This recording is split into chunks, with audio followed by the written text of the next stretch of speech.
Welcome back to the Creative Process Podcast with myself, Jared Klein. Obviously, if you are viewing this by watching this, you can see we have a guest on. We'll get into Robbie here shortly, but I just want to throw out some thanks to the people listening week in and week out. I know the last couple episodes, sorry for me dropping my pen, the last few episodes have been kind of individual.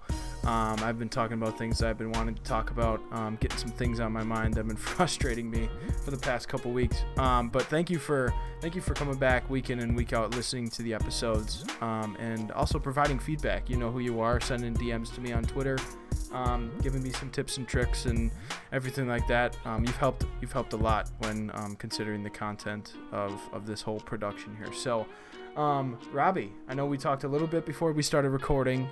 Thank you for coming on today. It was kind of a little bit short notice. Usually I'm a little bit further ahead from me asking people to come on, but thank you for if you had to adapt your schedule, for adapting it or just wanting to come on and have a conversation about our profession. Yeah, didn't have to adapt at all. You gave like a full week's notice and everything. You were really good. I've had people just hit me up and be like, "Hey, do you want to chat tomorrow?" I'm like, "Oh, I guess so. Let me drop a few things." So, nah, you're good. And really appreciate you having me on. It means a lot. Awesome. Well, that's good news that you didn't have to really drop anything or make accommodations that much for it. So it sounds like all you had to do was write it in the calendar and you're like, okay, we're good. Heck yeah. Awesome. But yeah, so I mean, we talked a little bit before this, so this may get a little redundant for you to say this again. But if you could, for the people listening that don't know who you are, introduce yourself briefly or as deep or as shallow as you want to go, and then we'll hop into what we want to talk about today. Sound good? Sure. Yeah, Awesome. yeah. So my name is Robbie Poulain. I was born in Lincoln, Nebraska to two parents who went to the University of Nebraska. Go Big Red. When I was 5, no, I'm not going to go into full detail, but I grew up I grew up in the Kansas City area. Huge Royals, huge Chiefs fan. I was always a big art guy, really into drawing when I was a kid, but didn't really know if that would be like a career possibility. And then when I was in middle school, I moved to this really small town in kind of the Kansas City metro area, and they didn't have a lot of, art classes other than your typical like generic art classes where you would draw and you'd paint and you would do, who knows what. But my senior year there, I got introduced to graphic design. I took a graphic design course, Photoshop, Illustrator. I learned it all, but not very well. And so then when it came to go to college, I had to pick a major, and I went to a community college thinking that I was just going to get some gen eds and figure out what I was going to do later. And I ended up taking a lot of graphic design classes, fell in love with it. Just got an associate's in graphic design, a 3-year degree. And I figured, all right, let me just see if I can make a career out of this. So I applied to a bunch of jobs right out of college, didn't get any that I wanted. Ended up working at a copper and brass die making company. It was terrible, never do it again. So then, like, I had been working there for 8 months or so, and I knew a person who knew a person from doing freelance that worked at the Thunder, and so the Oklahoma City Thunder. So I reached out to this person that I didn't even know with just a cell phone number and an email, and said, "Hey, here's my name, here's my portfolio. Would love to chat." Or I was a naive 21-year-old, so I didn't really know a formal way of like asking for a job. So I pretty much just came straight out and asked for a job. Mm-hmm. But luckily for me, I actually got a response within like an hour and said, "Hey, I'll pass your information along." And then a week later, I was getting, a phone call from an art director who worked there, and she wanted to chat more, and that led to an interview, which led to an interview, which led to a job. And so I had never lived on my own before. I had always lived in Kansas City since I was 5. So I moved to a new city, lived on my own, and I was a full-time graphic designer at a pro sports team, and it was awesome. And then I did that for 4 years. I loved it. And then around halfway through the pandemic, I saw that one of my hometown teams, the Kansas City Royals, was hiring. So I applied thinking that there was no shot that I was actually going to get it. And sure enough, I was able to get the job, and I was blessed as hell. we moved back up here for the first time in 4 years, and I've been here for about a year and a half, and love my boss, love my coworkers, love everything about the organization, what we got going on. Awesome. Yeah, awesome. It was. I thought it wasn't gonna like seem redundant, but it was like, oh, it's almost like I've heard this before, type of thing when you were Yeah, talking yeah, about yeah. it. I got to weed out some of the things I didn't like from the first time For doing the it. first time through, yeah. Yeah, so we just for the people listening, we talked before this. Actually, I may have mentioned this, but yeah, we talked before this. We gave each other our intros before we started recording, so we could at least kind of know who each other were before we started. But yeah, that's funny. Yeah, no, you Um, were really good at it. You gave like the questions laid out. You were like, we're gonna run through. Like most podcasters aren't even that. They just jump right into it. You were organized and prepared. I love it. Well, I feel like if that's when I feel like rambling starts. Well, yeah, you're gonna ramble no matter what the topic sometimes if you like the topic you're talking about. But like when I've jumped into podcasts by myself and I have no structure and I'm just gonna go, it's really hard for me to kind of zero in on something I want to talk about without having at least some note structure. So I always try to make sure I have that somewhat in advance. Usually I like to get it to people a day in advance at least so they can go over it, but there wasn't a lot to go over, so thankfully we should be good. um, but yeah, so you work within Major League Baseball.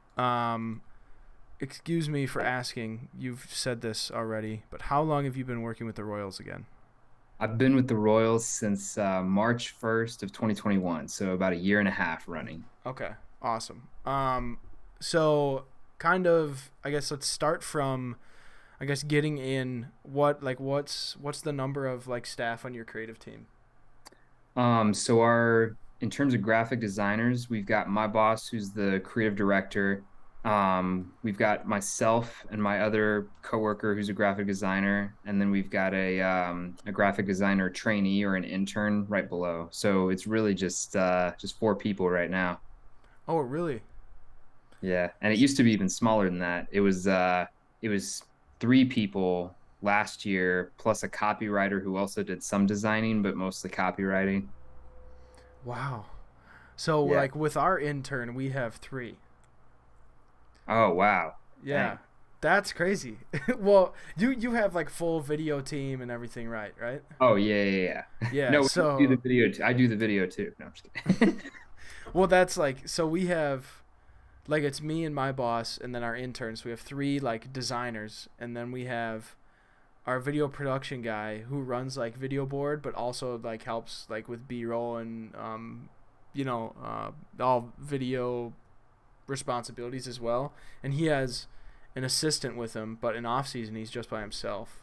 So okay, so what do you got? You have like three or four video people too? We've got a pretty big video team. I want to say it's maybe like 4 to 5, maybe even 6 full-time people. It's hard to keep track. And then we've Mm-hmm. got a couple video trainees or interns. We call them trainees. Mm-hmm. And they're always super phenomenal, like literally some of the best I've ever been around. They're ridiculously talented.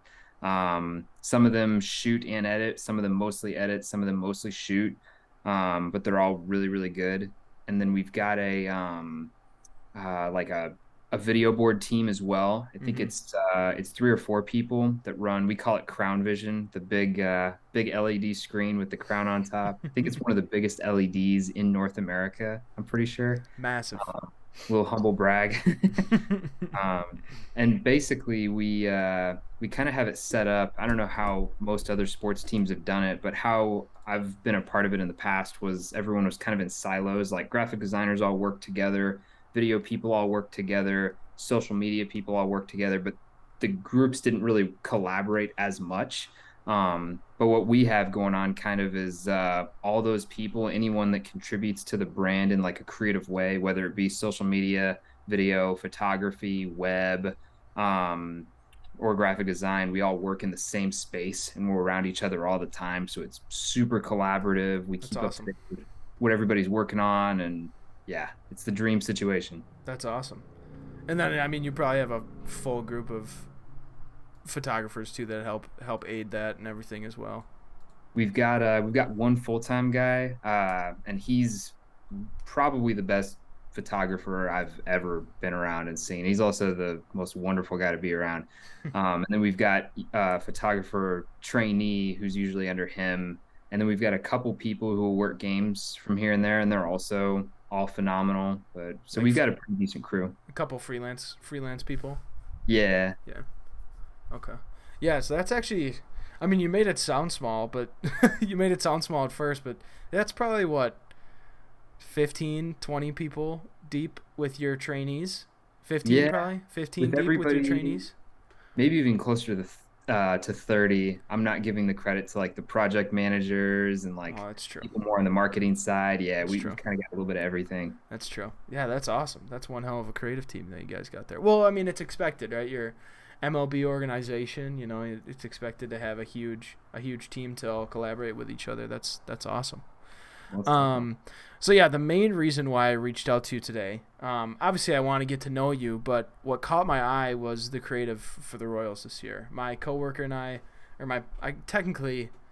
he's technically my boss, but I don't call him my boss. The senior designer that I work under, when I came in January, we were scavenging Behance for inspiration and stuff as we were starting to develop our creative look for the season.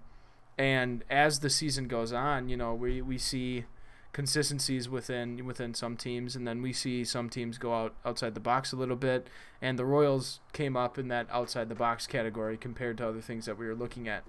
And I was like, I wonder who is on the team that I can have a conversation with. And at least I ended up following you, and I saw that you had some Royals stuff. Your Royals project that's on your Behance now with Salvi as the cover.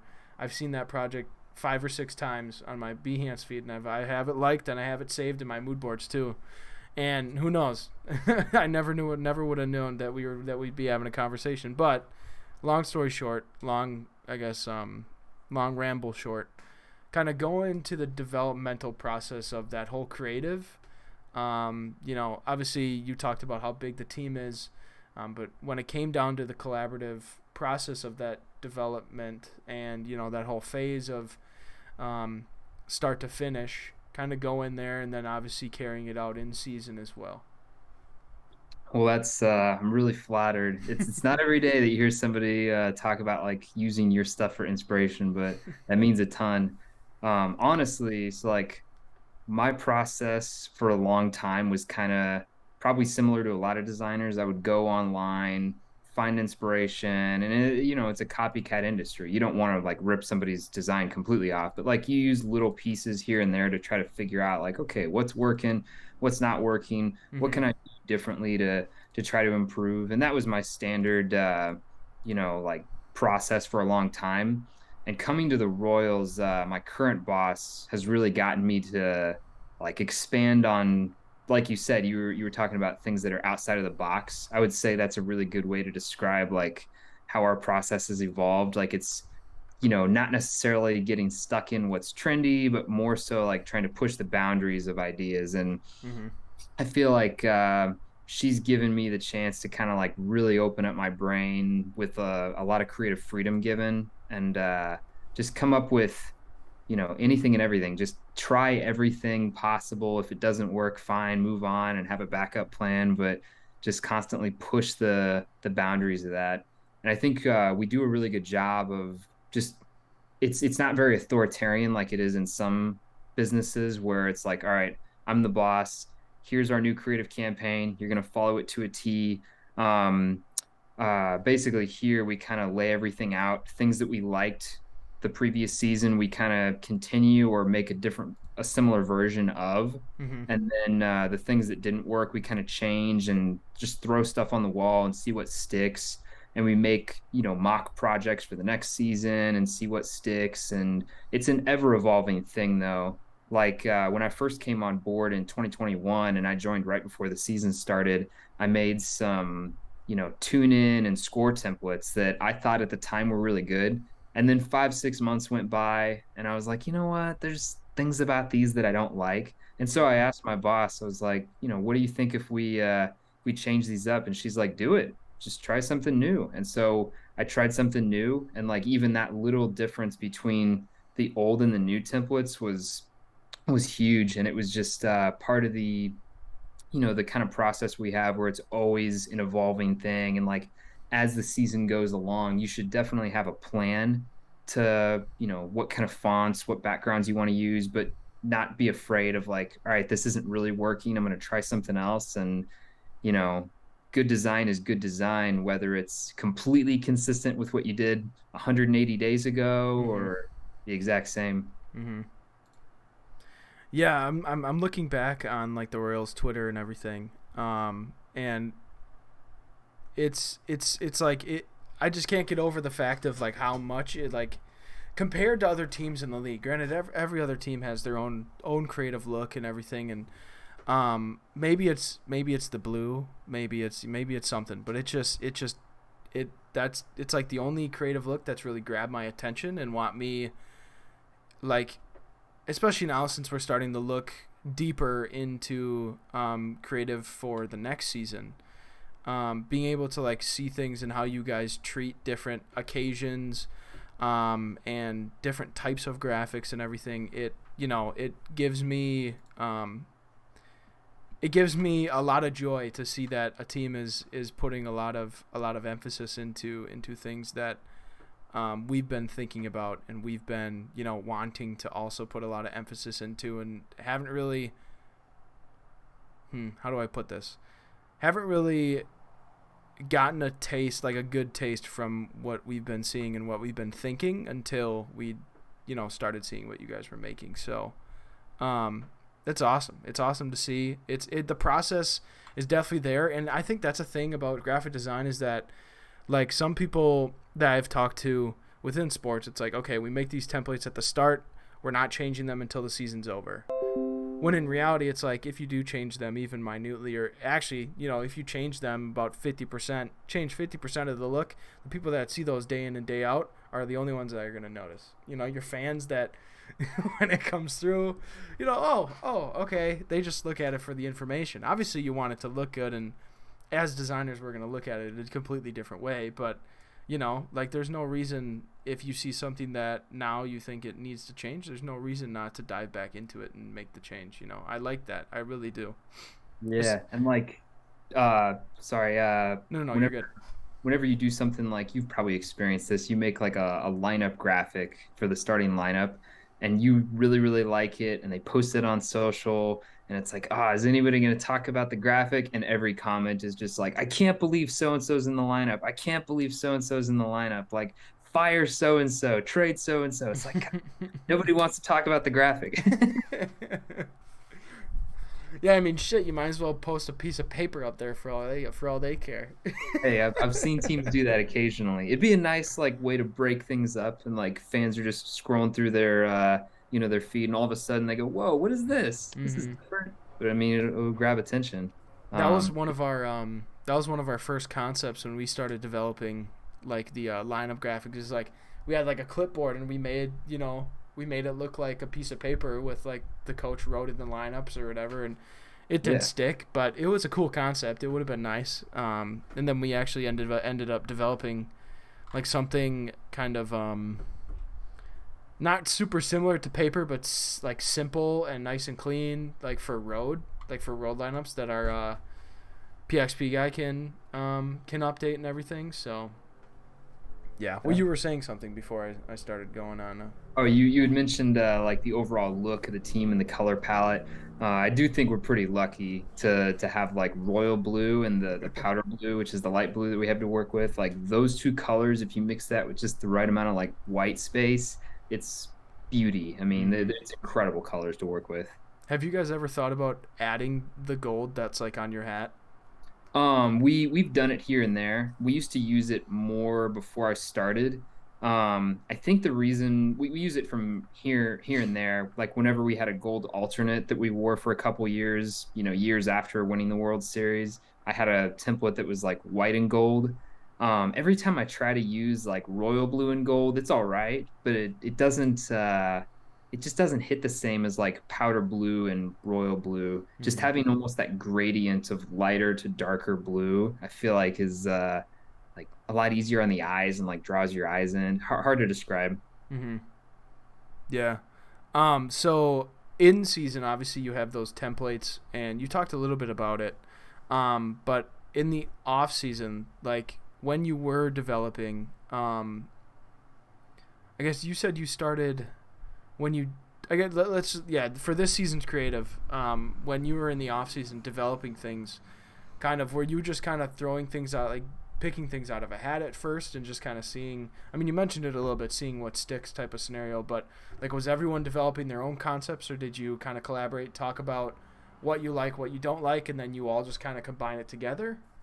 Sure. I think the goal at first and what we ended up doing initially was, like you said, everybody kind of created their own graphics. Like we were each given like I think it was 3 to 4 different kinds of graphics, like a social template, a billboard, a promotional ad, and something else. And we all kind of put a different spin on it with a general theme. And I should have mentioned this. So like the general theme that we were going to try to go with was just the dissolve effect, which is kind of trending right now. I said Mm-hmm. earlier that we didn't follow trends, but we followed that one a little bit. But Mm-hmm. we tried to put our own spin on it.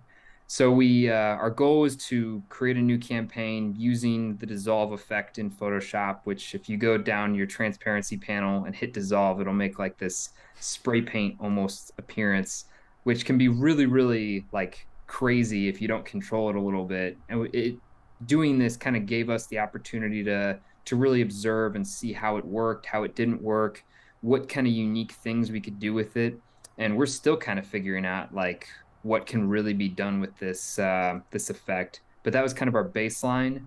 The other thing we knew was that we wanted a very vertical font because the previous year we had some semi-vertical fonts, but they didn't really stretch a graphic like you sometimes need when you really want something to stand out and capture the eye. Mm-hmm. And so we found a really tall font. We had a general look, and then we kind of just let the pieces fall in together. We figured out what looked good, what we might want to not use, and we just ran with it. I think the strongest part of our campaign is the fact that it's very versatile and flexible. Mm-hmm. Like you can tell it's ours because of the color palette, the type, and the overall effect with the dissolve filter. But I mean, if you look at graphics up and down the timeline, they actually are very different. It's just we Mm-hmm. have those 3 things to kind of tie everything together. Mm-hmm. Yeah, I see sometimes it like flips sides, like with your final graphic, and your lineups graphic. The photo sometimes switches sides. Um, but yeah, overall, like, I mean, you put it right on the nuts. It's like you see the dissolve, you see the color palette, and you see very similar, type styles and everything. It looks like in some you have maybe like one or two, and then maybe a tertiary typeface that just is used as like sometimes as a texture or as like the verses, or ties into the arrows and the like the marks that you have. But other than that, you have very similar, like you said, very similar type selection, very similar um, effects on certain things. But sometimes composition is completely different. Obviously, it's depending on the subject matter too. That's kind of a given as well. But yeah, I think you guys smash it out of the park. Like if there was a competition for best season creative in the MLB, I think you guys would be definitely top 5, if not top 2. I So appreciate it. It means a lot. kudos to the whole team. Yeah, they're superstars, man. um, so yeah, like we talked about before, just me and you off camera. There's gonna be a little break here in the Zoom recording. If you want to kind of get up, go to the bathroom, get something to drink, we can come back and reconvene and start talking about other things. That sound all right? Yeah, let's do it. Awesome. Yeah, we got about 2 minutes on the timer now, so I'll just like cut it here. We are back. Do you have so working with the Royals, do you have any like when you guys have like giveaways, do all staff get the giveaways? Um, Like when you we've do had like bobbleheads and stuff? we've had a few of them. Yeah, yeah, yeah, yeah. All the promotional items. Mm-hmm. Yeah, every staff member gets reserved one basically. But if there's like 2 or 3 things that you're looking to get, usually our people in promotional items will take care of us if we have an ask. Awesome. Because that's like something that like we do like 10 bobbleheads a season. Yeah, that's a And lot. like some people that have been working with us for like, even like 2 or 3 years, their desk is full, Oh yeah. full of like shit. You Because can like see that. like Okay. like that's how we like make our money. It's like, we get giveaways, get people to come, and then, but then when we get like giveaways and the sponsor, gets a shit ton, we have, a bunch of extra to save for like people that didn't come or staff. And sometimes they're really stupid. I mean, that's minor league baseball in a nutshell. Like you got to do stupid stuff to That's sell very tickets true. sometimes, That's right? that's very Which true. is amazing because we need that in this world. It's very true. Yeah, that's very true. Yeah. When I Um, when I walked downstairs to the ticket offices for the first time, like when I first started, there were some people who had, like you said, people who have been there for 2 or 3 years have a ton of shit on their desk. These Mhm. people had been there for like 15 years and they had like shelves upon shelves upon shelves of just like, you know, 30 to 40 bobbleheads on each shelf. It was unreal. I'm like, man, if you ever Yeah. downsize and get a smaller desk, I don't know what you're gonna do with all this. Sell them on eBay. Yeah, you're gonna have to. Mm-hmm. But yeah, like ever since I worked there, like I got this. Oh, that's cool. Well, so we have an alternate identity called the Utter Tuggers. So we're in Wisconsin. Like that's like we do it for June Dairy Month. And Yeah. this was like our old logo, like way before I got there. And they had a bunch of these sitting around, and I was like, okay, I'll take this. And then they have like these mugs this year, these like concession mugs, these cheap plastic concession mugs, and I just nabbed one of those, and then I got like all the bobbleheads at my desk already this year, and Yes. I just like all of a sudden I just have a bunch of Timber Rattler stuff that I didn't even know I needed, and it's like all around. It's just a constant thing now. That's very true. Like you end up with chests and boxes just full of a lot of it's junk, but it's cool junk. And the Yeah. bobblehead collection never stops. And like, I don't know. I would love to someday be involved or work for a minor league team, even for a little bit, just because the alternate identities are the most incredible things I've ever seen. And not only that, but just minor league baseball logos and hats in general. Like if I had unlimited funds, I would get just all minor league hats, like the pizza rats, like the chihuahuas. There's so many the Akron rubber ducks. Like it just goes on and on. There's so many good ones. I'll say this on the record. I'll ask you obviously for your stuff after, but I'm gonna send you an Utter Tuggers hat.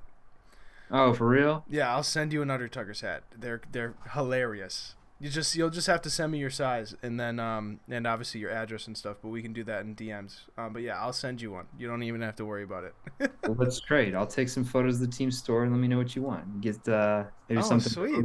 We got some other stuff in our team shop too. We got like Sandlot themed stuff and yeah, it's kind of cool. Oh, sweet. Yeah, that'd be dope. Let's do it. Or I can send you a Quad Cities hat. No, I'm just kidding. Yeah, that'd be weird walk into the office wearing a Quad City River Bandits hat. Go River Bandits.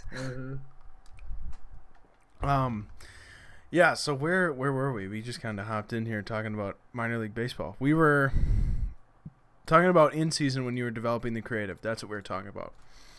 Yeah. I was thinking about something when I walked away. Off season. So obviously that's like time for development and everything, and that's when like the grind really starts, right? How does that kind of look? Kind of go through. I mean, you've been there for one off season, and a full season, right? Oh wait, two. Yeah, Like one full season and almost one full okay, season. yeah. Like a month and a half from now. I had to get that right for a little bit. Oh, I had to think about that. So yeah, you've been able to experience the things. So how does off season usually go for you guys? The last off season, granted, it was a lot different because we had the lockout, and Oh, so yeah, that's true. we couldn't do like the fan fest thing that we do every January, where we have like players come out and meet and greet fans, and we've got a bunch of activations. Like usually that's a blast, and so we weren't able to do that. And we kind of had to work around like a lot of the player name stuff since they were going through the negotiating and everything. So we had to really find creative ways to like push our brand on social media. But I feel like it helped us kind of reevaluate things that were working and things that weren't working. Mm-hmm. But yeah, it truly was a good off season. I feel like we did have time to kind of chill. And the one positive thing about working in baseball is, as you already know, is like your off season is like the prime holiday months. It's like the times when, you got Thanksgiving and Christmas. And like me personally, I have three brothers and a dad, all with December birthdays. And so like, there's a bunch of stuff like that. And it's perfect timing for me off season wise. The Mm-hmm. only thing that I've always struggled with is like having an exact cutoff date on like, all right, here's where our previous campaign is going to end, and here's where the new campaign is going to start. It's more of like it kind of morphs into the new creative look. Um, but what I did kind of last year during the off season was we have our spring training affiliate complex in Surprise, Arizona. Mm-hmm. And so I worked basically all off season on just large vinyl wraps for them, kind of the big projects that get pushed around that you don't really have time for until the season ends. So that was a little bit of work, but I think it turned out really well. And I still have yet to visit our complex, but someday I'd love to go down there and snap some photos and check it out. Hell But yeah. yeah, That spring training is definitely something that's on my list. Granted, obviously, it's not super entertaining unless you know like the people that you want to go watch. Like if there's prospects or people that you want to go watch play a little bit, but um, yeah, it's definitely on my list. I've been down in Arizona, in March, April, in that time, but I just haven't gone to spring training. They were like family vacations, so it's definitely on the list. for Um, sure. yeah, I've only heard good things about how fun it is. The parks and everything too. Some teams they live their parks up. They have a great atmosphere and stuff there too. So, and I mean that's the time when all the old people go down to Arizona for vacation. So there's plenty of people. Exactly. Yeah, yeah. And the Brewers are in Arizona too, right? Mm-hmm. Yeah, they are. I don't know exactly where they are. Surprise does not sound familiar. Yeah, it's what's actually crazy is like my grandparents lived in Surprise for like 30 years. And when I was a kid, we used to go down there all the time. And I wasn't a super big sports fan when I was like a really young kid. Mm-hmm. We were actually going to a funeral down there, and we were just walking through our hotel, and out of the corner of my eye, I thought I saw a Royals logo, which had to put two and two together. Like, I'm in Arizona, why would there be a Royals logo? And then I looked around, it was like, oh, we're right by their spring training complex. Mm-hmm. So yeah, it's a small world for sure. But yeah, Mm-hmm. I'd love to go down there and like hop from stadium to stadium. Seems like everything's within kind of like an hour drive radius. Mm-hmm. So how much, I guess, in the off season, how much promotional, like for the next season, like obviously showcasing players and getting people back into the baseball mood. Obviously that's one thing, but like promotional, like ticket wise or promotional, like those type of things. How much do you do of that? Like, is there much needed since it is a pretty big culture down there? Kansas City Royals. So you probably don't have a problem selling tickets. Um, sometimes we're better than others. But so that's another part that you hit on that I didn't really think about, but is a huge part of the off season is like honestly, we start thinking about the next season's slate of bobbleheads usually like while the previous season's still going on, like towards September, October is when we really start like hammering out those details on who Mm-hmm. we really want to do. I think last season was difficult because there were a couple guys on our team that we knew there was a chance might get traded. And so you're always running the risk of like, all right, well, do you want to do bobbleheads of a guy if he's going to get traded? Because then, this stuff takes a while to create. So Mm-hmm. that kind of stuff is always kept in mind. But I feel like we had a pretty decent slate of bobbleheads going into this season.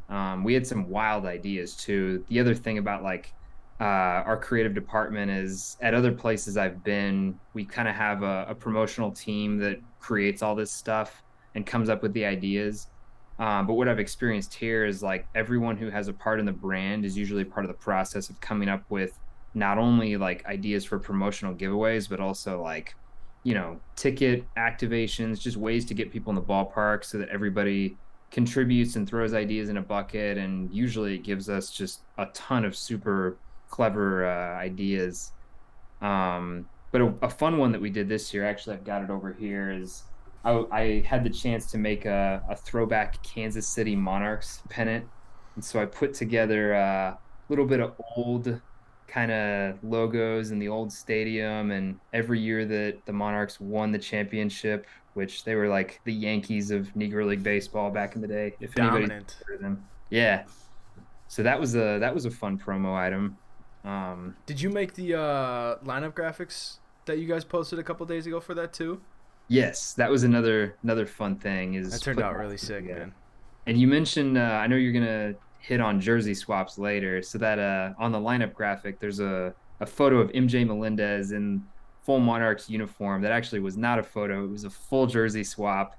So that one was fun too. I don't know if you've ever tried putting pinstripes on a guy's uniform, but I had to teach myself some new techniques I'd never used before. Oh yeah. Oh, that's actually a good segue. That's a really good segue. Jersey swaps suck. I hate jersey swaps. I mentioned it a little bit. I'm working on some right now, but I think the problem with the ones that I'm working on now is I'm not really able to use high quality photos. So it's like, then it's kind of, it's kind of But I've done a couple where I've used high quality photos, and it was much easier to use, those type of things. But what's your opinion on those? Because I know you have a handful on your portfolio. I think you did it. You have like a jersey swap section. You have a couple of Paul George, couple of Melo. It starts out with one of Chris Paul. So you've done basketball ones, I know for a fact. What's Yeah. like your thing when it comes to jersey swaps? I don't know. They're just way too frustrating for me. What I didn't realize before I left the NBA was basketball jersey swaps are probably the easiest jersey swaps because you're in more of a controlled environment. There's only like arena lighting, but then when you're dealing with like football and baseball jersey swaps, you've got your daytime lighting, you've got your twilight lighting, you've got your nighttime stadium lights lighting, and so it all casts different shadows on the hats and the jerseys. So like that's the number one thing to take into consideration.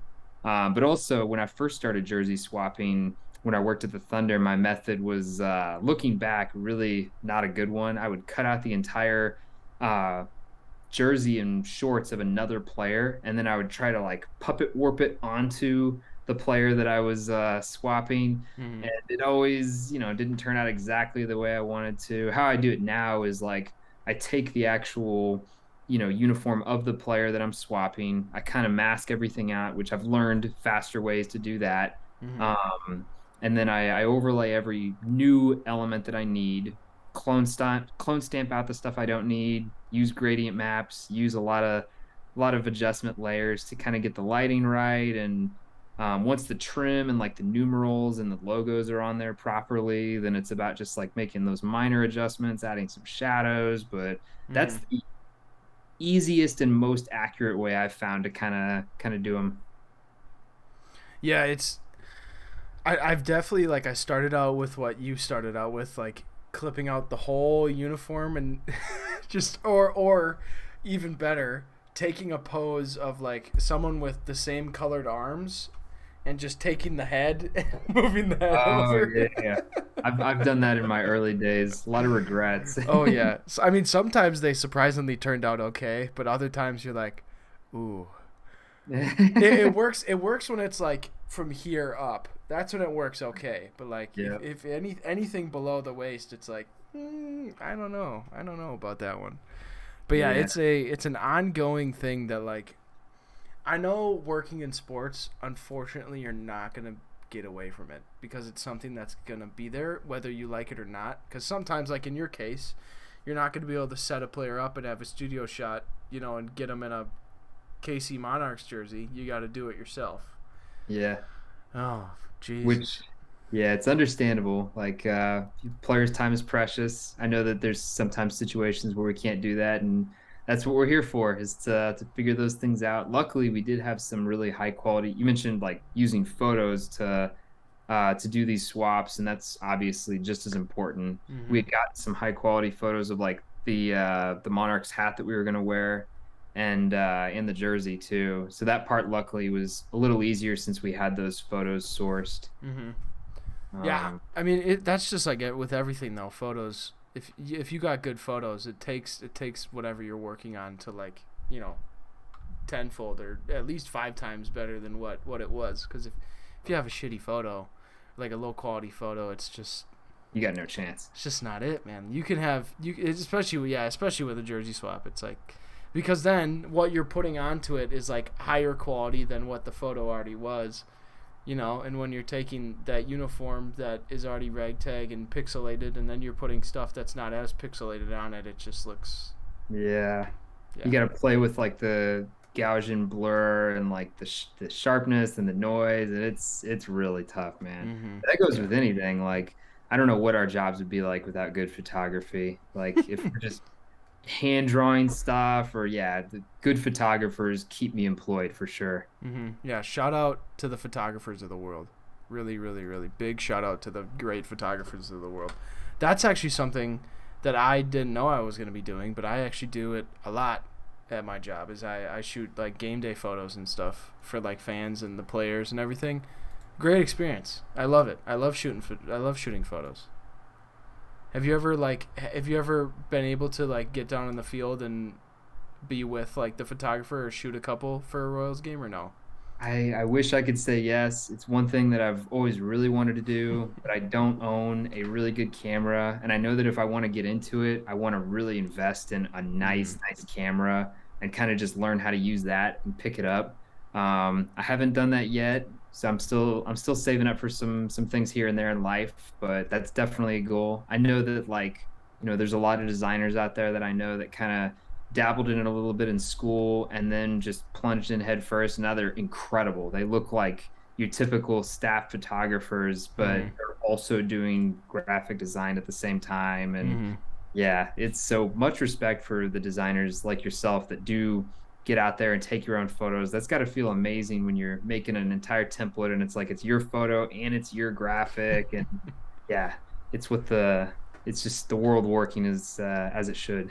It's the sometimes it's the blessing of a small team, because mostly like everything that like we create, like every single asset is like stuff that either we shot or or we like directed to shoot, or we had like ideas together that we wanted to shoot and make. So it's like everything that we like use day in day out is constructed by us. So it's really refreshing, because you're like, oh, like when it all comes together, like, dang, we put in that work. We were able to, get this photo for this certain graphic, and now it all came together, and it looks amazing, and let's do it again, Yeah, no doubt. And that's how you learn just so much, because you're doing all these different tasks that normally, several different people in several different departments have to do, and thrown into the fire. Yeah. All right, man. Well, I mean, it's been a great time talking to you, Robbie. It has been great to know you, or great to get to know you. Sorry, that was weird English. Great to get to know you. Great to have a conversation with you. And one thing I will say for the people listening, Robbie's, let me check the description. I prepped for this. Robbie's Twitter and portfolio will be down below. So if you want to go connect with Robbie, go down below. His Twitter and portfolio are there, like I just said. I'm sure if you have any questions, he'd be more than happy to answer those questions. Absolutely, yeah. There you go. You heard it here first. But yeah, Robbie, again, thank you for coming on. For the listeners, thank you for listening today. This has been episode 12 of the Creative Process Podcast with myself, Jared Klein, and we will be sure to see you next time. And as always, make sure you tell someone that you love them. All right, take it easy. We'll see you next time in episode 13. Peace.